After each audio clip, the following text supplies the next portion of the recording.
Você já imaginou ser humilhado publicamente por alguém da própria família?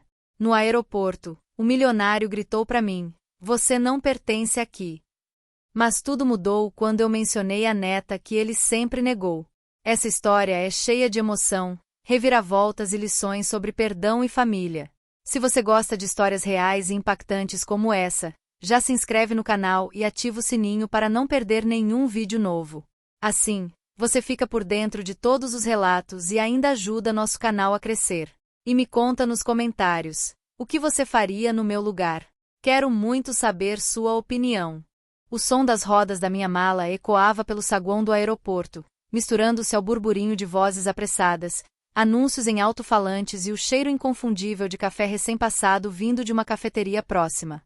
Eu caminhava com passos hesitantes, sentindo o peso de cada olhar que parecia me atravessar, como se todos ali soubessem que eu não fazia parte daquele mundo. Mas ninguém sabia. Ninguém, exceto ele. A cena que ficou gravada na minha memória começou ali, naquele instante em que o vi de longe, de pé, com sua postura ereta e imponente, cercado por seguranças e familiares. O terno azul marinho impecável, o lenço de seda no bolso, o relógio de ouro reluzindo sob a luz artificial. Ele era o retrato da riqueza, do poder, da distância. Meu sogro, o homem que nunca me aceitou, que sempre fez questão de deixar claro que eu era um intruso na família dele. Eu me aproximei, sentindo o coração bater tão forte que temi que todos pudessem ouvir. Minha esposa, Clara, estava ao meu lado, segurando a mão da nossa filha, Sofia, que olhava tudo com olhos curiosos e inocentes. Era para ser o início das férias em família, uma viagem que Clara insistiu para tentarmos, na esperança de que, talvez, o avô finalmente aceitasse conhecer a neta que ele fingia não existir. Mas, antes mesmo de chegarmos perto, ele me viu. E foi como se o tempo parasse. O olhar dele, frio e cortante, percorreu meu corpo dos pés à cabeça, como se eu fosse uma mancha em seu tapete persa. Os familiares ao redor, cunhados, sogra, primos, se entreolharam, alguns com pena, outros com desprezo. Eu já conhecia aquele ritual. Foi então que ele deu um passo à frente, a voz ecoando pelo saguão, mais alta do que qualquer anúncio de embarque. "Você não pertence aqui." O grito cortou o ar, fazendo algumas pessoas ao redor se virarem, curiosas. Senti o rosto queimar, o estômago revirar. Clara apertou minha mão, Sofia se encolheu atrás de mim. Por um instante, pensei em recuar, em pegar minha filha no colo e ir embora dali, como já fiz tantas vezes. Mas algo dentro de mim se quebrou. Uma raiva antiga, misturada com tristeza e cansaço, subiu à superfície. Eu olhei nos olhos dele, sem desviar, e disse, com a voz trêmula, mas firme: "E a sua neta? A neta que o senhor nega existir? Ela também não pertence aqui." O silêncio que se seguiu foi ensurdecedor. O rosto dele, antes tão seguro, se desfez em uma expressão de choque, depois de dor. Vi os ombros dele caírem, como se, de repente, todo o peso do mundo tivesse despencado sobre suas costas. Ele desabou ali, diante de todos, e naquele momento, percebi que aquela viagem seria muito mais do que apenas férias em família. Seria o acerto de contas de uma vida inteira. Eu nunca fui o genro que ele sonhou para a filha. Desde o início, ficou claro que eu não era digno, aos olhos dele, de fazer parte daquela família. Eu era apenas um professor de literatura, apaixonado por livros e por Clara, enquanto ele era o dono de uma rede de hotéis de luxo, acostumado a lidar com cifras e contratos, não com sonhos e poesia. Conheci Clara na universidade. Ela fazia arquitetura, eu dava aulas de literatura brasileira. Nos apaixonamos rápido, daqueles amores que parecem destinados, mas que, para o mundo, soam como erro. Quando ela me apresentou à família, o pai dela sequer me cumprimentou. Olhou para mim como se eu fosse invisível. A mãe dela, sempre elegante, tentou disfarçar o constrangimento, mas era impossível não perceber o incômodo. Os jantares de domingo eram um teste de resistência. Eu me sentava à mesa, ouvindo conversas sobre negócios, viagens internacionais, investimentos. Quando tentava participar, era ignorado ou, pior, corrigido com ironia. "Você entende mesmo disso, rapaz?" ele dizia, rindo, enquanto os outros acompanhavam, cúmplices. Clara tentava intervir, mas era sempre silenciada com um olhar. Quando nos casamos, ele não foi ao casamento. Mandou um presente caro, mas não apareceu. Clara chorou naquela noite, e eu prometi a mim mesmo que faria de tudo para que ela nunca mais se sentisse rejeitada. Mas a ferida ficou. O nascimento de Sofia foi outro capítulo. Mandamos fotos, convites para visitar, mas ele nunca respondeu. A mãe de Clara vinha de vez em quando, trazia presentes, mas sempre com a desculpa de que o marido estava ocupado demais. Sofia cresceu ouvindo falar do avô, mas sem nunca vê-lo. Eu tentava preencher o vazio, mas sabia que, para Clara, aquilo doía mais do que ela deixava transparecer. Quando Clara sugeriu a viagem, confesso que hesitei. Talvez seja a chance dele conhecer a Sofia, ela disse, com esperança nos olhos. Talvez, se ele ver como ela é doce, ele mude de ideia. Eu queria acreditar, por ela. Aceitei, mesmo sabendo que seria difícil. No aeroporto, tudo parecia conspirar para o desastre. Chegamos cedo, Clara nervosa, Sofia animada com a ideia de voar de avião. Eu tentava manter o clima leve, contando histórias para Sofia, mas sentia o peso do que estava por vir.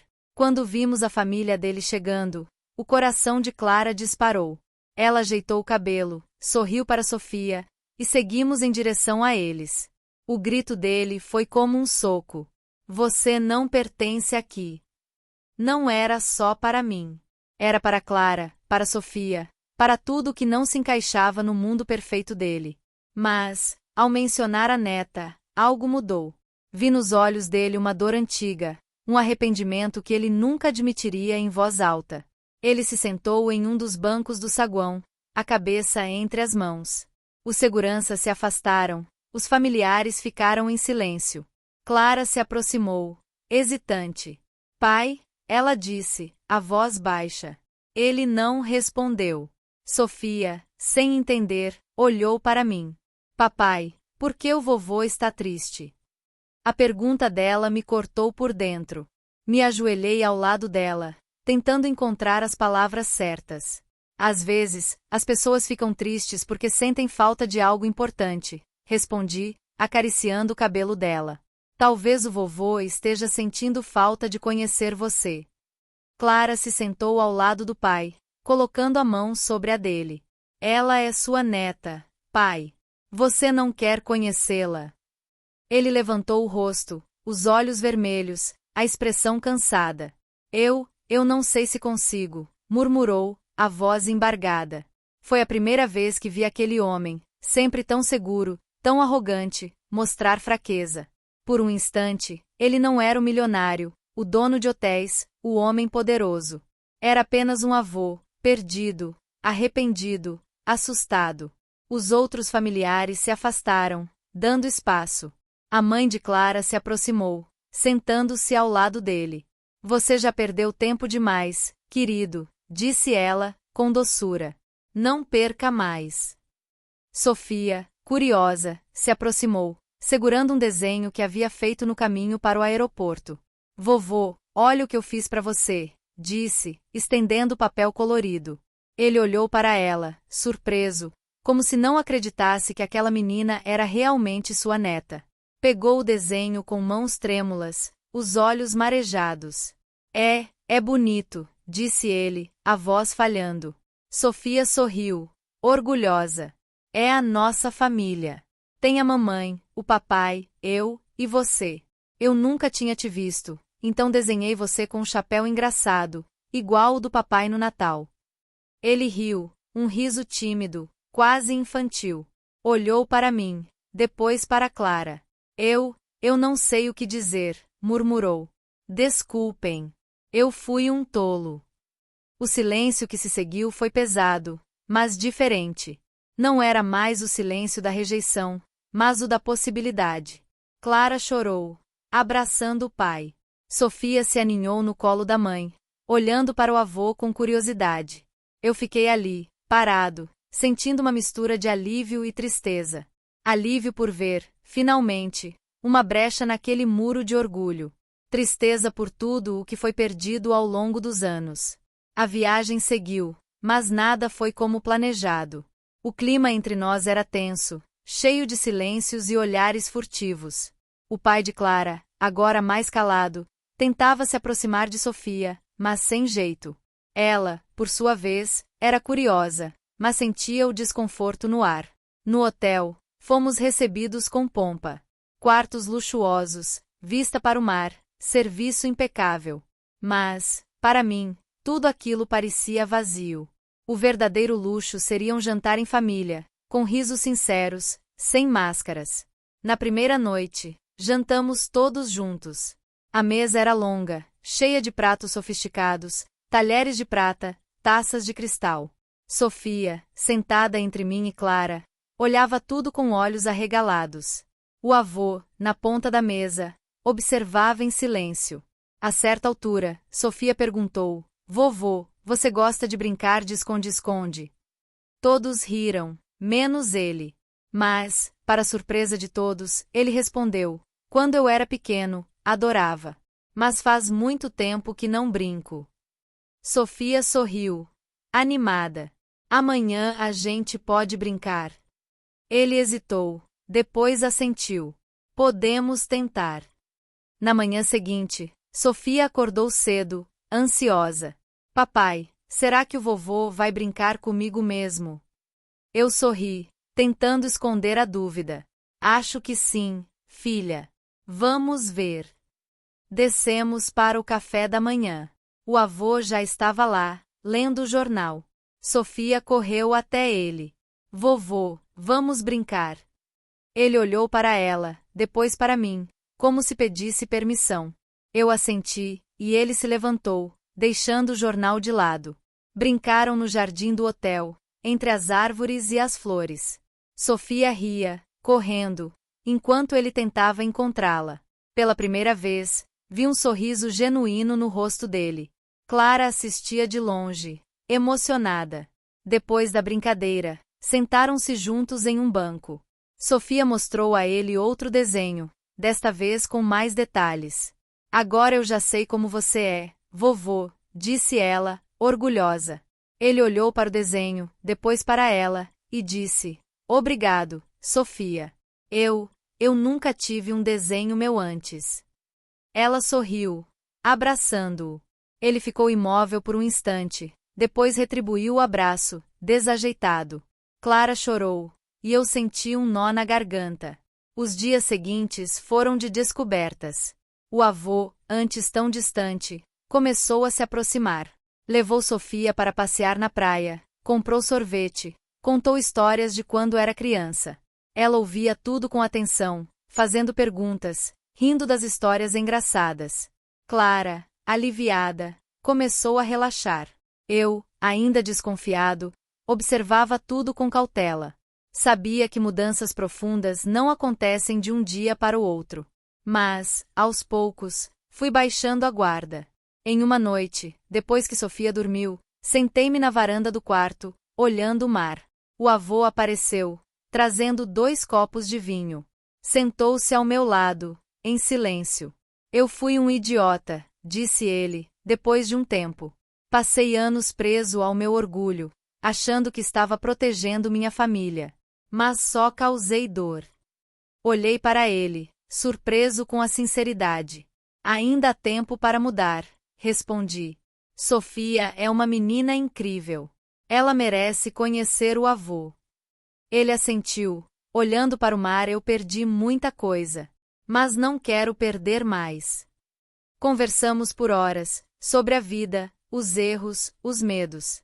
Pela primeira vez, senti que ele me via como um igual, não como um intruso. No último dia da viagem, fizemos um piquenique na praia. Sofia correu, brincou, construiu castelos de areia com o avô. Clara tirou fotos, riu, parecia feliz como há muito tempo não via. Quando o sol começou a se pôr, sentamos todos juntos, olhando o horizonte. O avô pegou Sofia no colo, apontando para o mar. "Sabe, Sofia, quando eu era pequeno, achava que o mar era infinito. Hoje, vejo que o amor também pode ser, se a gente deixar."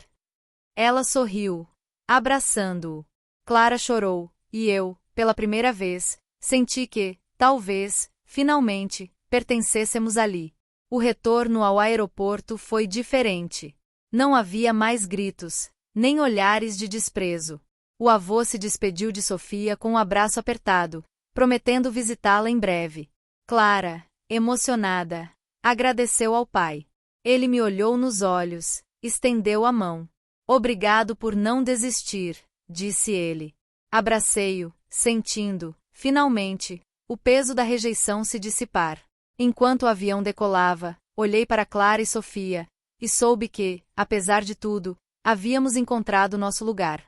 Não porque alguém nos deu permissão, mas porque, juntos, construímos nosso próprio espaço, onde o amor era maior do que qualquer orgulho. E, naquele momento, soube que, mesmo que o mundo inteiro dissesse que eu não pertencia ali, minha família era o meu lar. E isso, ninguém poderia negar. O avião cortava as nuvens, e eu observava Sofia pela janelinha, o rosto colado no vidro, encantada com o mundo lá embaixo. Clara repousava a cabeça no meu ombro, os olhos ainda vermelhos, mas agora de um choro diferente, um choro de alívio, de esperança. Eu sentia o corpo inteiro relaxar, como se, finalmente, depois de anos de tensão, pudesse respirar sem medo. Mas, mesmo com a paz daquele momento, minha mente não parava. As palavras do meu sogro ecoavam: "Você não pertence aqui." Era impossível esquecer. Por mais que ele tivesse mudado, por mais que tivesse se permitido conhecer a neta, aquela frase ainda doía. Era como uma cicatriz, uma marca que o tempo não apaga, mas que, talvez, possa ser ressignificada. Enquanto o avião seguia, fechei os olhos e deixei que as lembranças me invadissem. Voltei à época em que conheci Clara, a primeira vez que fui à casa dela. Lembro do portão de ferro, do jardim impecável, das paredes brancas e frias. Lembro do olhar do sogro, avaliando cada detalhe meu, a roupa simples, o sapato gasto, o jeito tímido de quem não sabia se encaixar. Naquele jantar, ele falou pouco comigo. Quando falou, foi para perguntar sobre meu trabalho, mas não por interesse, e sim para deixar claro que, para ele, aquilo não era suficiente. Professor de literatura. E você acha que isso vai sustentar uma família? Eu sorri, tentando não demonstrar o incômodo. Acredito que sim, senhor. Amo o que faço. Ele riu, um riso seco. Amor não paga contas, rapaz. Clara apertou minha mão debaixo da mesa, um gesto de apoio silencioso. Mas eu sabia que, para ela, aquilo também era difícil. Ela sempre foi dividida entre o amor por mim e o desejo de ser aceita pela família. E, por mais que tentasse esconder, eu via o sofrimento nos olhos dela. Os anos passaram, e a distância entre nós e a família dela só aumentou. Nos aniversários, éramos convidados de última hora, sentados sempre na ponta da mesa, como figurantes em uma peça que não era nossa. Sofia nasceu, e a esperança de reconciliação renasceu. Mas o avô nunca apareceu. Mandava presentes caros, mas nunca um abraço, nunca um olhar. Lembro de uma noite, quando Sofia tinha 3 anos, em que Clara chorou baixinho na sala, achando que eu dormia. Fui até ela, sentei ao seu lado. O que foi, amor? Ela enxugou as lágrimas, tentando sorrir. Eu só queria que meu pai conhecesse a Sofia, que visse como ela é especial. Eu a abracei, sentindo a dor dela como se fosse minha. Ele é quem está perdendo, Clara. Nós temos tudo o que importa. Mas, no fundo, eu sabia que não era tão simples. A ausência dele era um buraco, uma ausência que doía mais do que qualquer presença hostil. O pouso foi suave, mas o retorno à rotina trouxe de volta velhos fantasmas. Nos dias seguintes, Clara parecia mais leve, mas também ansiosa. Será que ele vai mesmo visitar a Sofia? Perguntava, mexendo no celular, esperando uma mensagem que não vinha. Sofia, por sua vez, falava do avô com entusiasmo. Papai, o vovô disse que vai me ensinar a jogar xadrez. Você sabe jogar? Eu ri, balançando a cabeça. Sei o básico, mas acho que ele é melhor do que eu. Ela sorriu, orgulhosa. Eu vou ganhar dele. Eu queria acreditar que tudo mudaria, que aquele momento no aeroporto tinha sido um divisor de águas. Mas, com o passar das semanas, o silêncio voltou. O avô não ligou, não mandou mensagem, não apareceu. Clara tentava disfarçar a decepção, mas eu via nos olhos dela a esperança se esvaindo. Uma noite, depois de colocar Sofia para dormir, sentei-me com Clara na varanda. O vento frio da noite trazia o cheiro de terra molhada. Você acha que ele vai sumir de novo? Ela perguntou, a voz baixa. Eu respirei fundo, escolhendo as palavras. Eu não sei, Clara. Mas, se sumir, não é culpa sua. Nem da Sofia. Ele é quem precisa aprender. Ela assentiu, mas eu sabia que não era suficiente. O desejo de ser aceita, de ter a família reunida, era mais forte do que qualquer razão. 2 semanas depois, o inesperado aconteceu. O telefone tocou numa manhã de sábado. Clara atendeu, e eu vi o rosto dela se iluminar. Pai? Que surpresa! Ela ouviu por alguns segundos, depois olhou para mim, surpresa. Claro, pode vir sim. Sofia vai adorar. Desligou, sorrindo. Ele quer vir aqui hoje. Disse que quer passar o dia com a gente. Eu sorri, mas por dentro, o nervosismo crescia.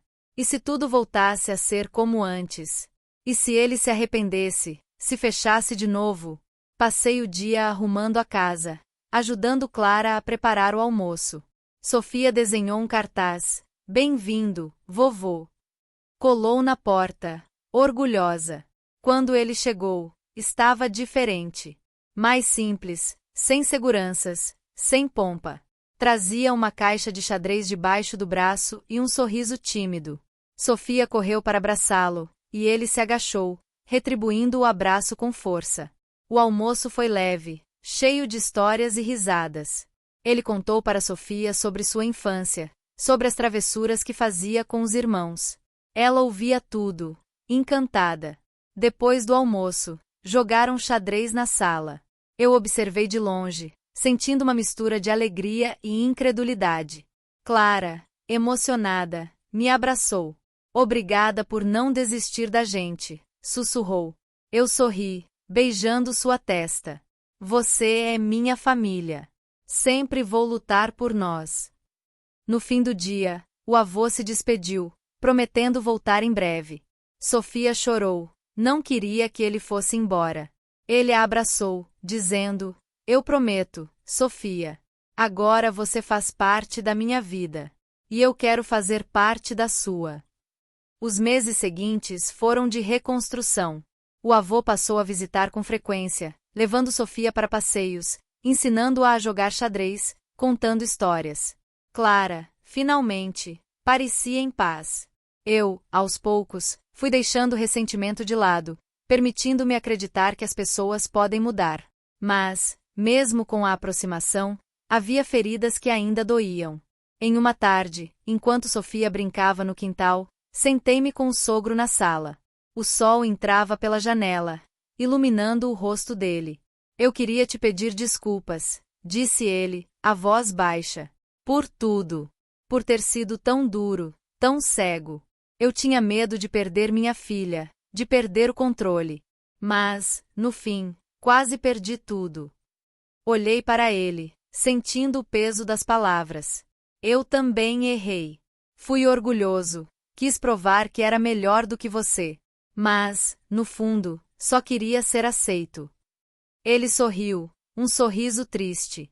A vida é curta demais para tanto orgulho. Sofia me ensinou isso. Ela me mostrou que o amor não tem espaço para a vaidade. Conversamos por horas, sobre a vida, os erros, os sonhos.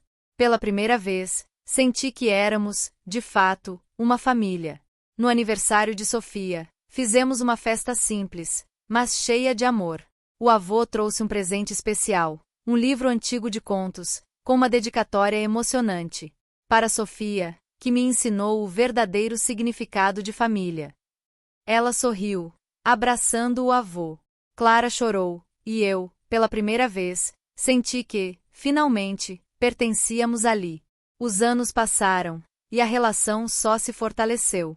O avô acompanhou Sofia em apresentações da escola, Foi ao primeiro recital de piano, ensinou-a a nadar.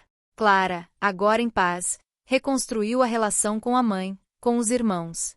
Eu, finalmente, fui aceito, não pelo que eu tinha, mas pelo que eu era. Mas, mesmo com a felicidade, nunca esqueci o que passamos. As palavras dele, o grito no aeroporto, ainda ecoavam de vez em quando. Mas, agora, tinham outro significado. Era um lembrete de que o amor exige coragem, exige perdão, exige a capacidade de recomeçar. Em uma noite, anos depois, sentei-me com Sofia na varanda. Ela já era adolescente, cheia de sonhos e dúvidas. Olhou para mim, os olhos brilhando. Papai, você acha que a gente pertence a algum lugar? Sorri, lembrando de tudo o que vivemos. Acho que a gente pertence onde há amor, Sofia. E o amor, às vezes, precisa ser construído, conquistado. Mas, quando a gente encontra, sabe que está em casa. Ela sorriu, encostando a cabeça no meu ombro. Eu gosto da nossa família, mesmo com todas as confusões. Eu ri, abraçando-a. Eu também, filha. Eu também. O tempo passou, e o avô envelheceu. Ficou mais frágil, mais sensível.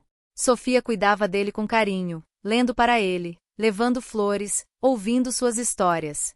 Ele, por sua vez, se tornou o avô que ela sempre sonhou. Em uma tarde, pouco antes de partir, ele me chamou ao quarto. Estava deitado, o rosto sereno. Obrigado, meu filho, disse ele, segurando minha mão. Por ter me dado uma segunda chance. Por ter me mostrado o que é família. Chorei, sem vergonha. Obrigado por ter mudado. Por ter amado a Sofia. Ele sorriu, fechando os olhos. Ela me salvou. Vocês me salvaram. Quando ele se foi, sentimos a dor da perda, mas também a gratidão pelo tempo que tivemos juntos. No funeral, Sofia leu um texto que escreveu, falando sobre o avô, sobre o amor, sobre o perdão. Meu avô me ensinou que, às vezes, as pessoas erram. Mas também me ensinou que sempre é possível recomeçar. Eu amo você, vovô. E sempre vou lembrar do Senhor, não pelo que tinha, mas pelo que foi para mim. Clara chorou, eu chorei, todos choraram. Mas, no fundo, sabíamos que, apesar de tudo, havíamos construído algo bonito, algo verdadeiro. Hoje, quando olho para trás, vejo que tudo começou naquele aeroporto, com um grito de dor, de orgulho, de medo. Mas também vejo que, naquele mesmo lugar, nasceu a possibilidade de um novo começo. A vida é feita de encontros e desencontros, de mágoas e perdões. E, no fim, o que importa não é de onde viemos, mas para onde escolhemos ir. Eu escolhi o amor, escolhi a família, escolhi perdoar. E, por isso, sei que pertenço aqui. Porque, juntos, construímos um lar onde todos têm lugar. Onde o passado não define o futuro, e onde o amor é sempre maior do que qualquer orgulho. Sofia cresceu, tornou-se uma mulher forte, generosa, cheia de sonhos. Clara e eu envelhecemos juntos, aprendendo, todos os dias, que a família é um jardim que precisa ser cuidado, regado, protegido. E, sempre que alguém me pergunta se eu pertenço aqui, sorrio, lembrando do grito no aeroporto, do abraço no fim, do amor que nos uniu. Sim, eu pertenço. Porque, no fim, o que nos faz pertencer não é o sangue, nem o dinheiro, nem o status. É o amor. E isso, ninguém pode negar.